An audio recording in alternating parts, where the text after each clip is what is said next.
ప్రభు నామమునకు స్తోత్రం కలుగునుగాక. ఈ ఉదయకాలము మీకందరికీ వందనాలు తెలియచేస్తున్నాను.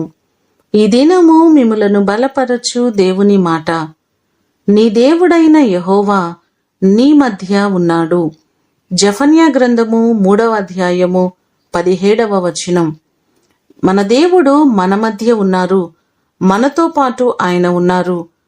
ఆయన మనకు ఎలా ఉన్నారు అంటే 2వ సమూయేలు గ్రంథము 22వ అధ్యాయము 32వ వచనాన్ని చూస్తే దేవుడు నాకు బలమైన కోటగా ఉన్నాడు అనే మాటలు మనకు కనబడుతున్నాయి. ఆయన బలమైన కోటగా ఉండి మన పక్షముగా ఉన్న దేవుడు ఆయనే. మొదటి దినవృత్తాంతముల గ్రంథము 22వ అధ్యాయము 18వ వచనాన్ని చూస్తే ఎట్లనగా, మీ దేవుడైన యెహోవా మీతో కూడా ఉన్నాడు కదా, చుట్టూనున్న వారి వలన తొందర లేకుండా ఆయన మీకు నెమ్మది ఇచ్చియున్నాడు కదా అనే మాటలు మనకు కనబడుతున్నాయి.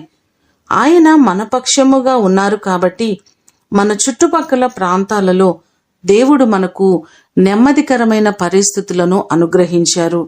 ఆయన ఉన్న దేవుడు, సజీవుడైన దేవుడు ఆయనే. ఈ మాటలు వింటున్న మీ కుటుంబాలలో దేవుడు సదాకాలము ఆయన మీకు తోడయుండి మిమ్ములను ఆశీర్వదించునుగాక. ప్రార్థన చేసుకుందాం. మహాగణుడా, మహోన్నతుడా, మీ పాదములకు వందనాలు, స్తోత్రాలు. మీరు మా మధ్య ఉన్నారు, మాతో పాటు ఉన్నానని ఈ దినము వాగ్దానం చేస్తున్నారు. మీరు సజీవుడైన దేవుడవు, గొప్ప కార్యాలు చేసే దేవుడవు. నీ ప్రజల పక్షముగా ఉండి ప్రతివారిని బలపరిచే దేవుడవు, ప్రతివారికి క్షేమమిచ్చే దేవుడవు మీరే ప్రభువా.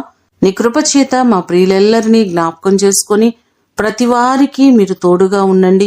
వారి కుటుంబాల్లో మీరుండండి, వారి వ్యక్తిగత జీవితాలలో మీరుండండి.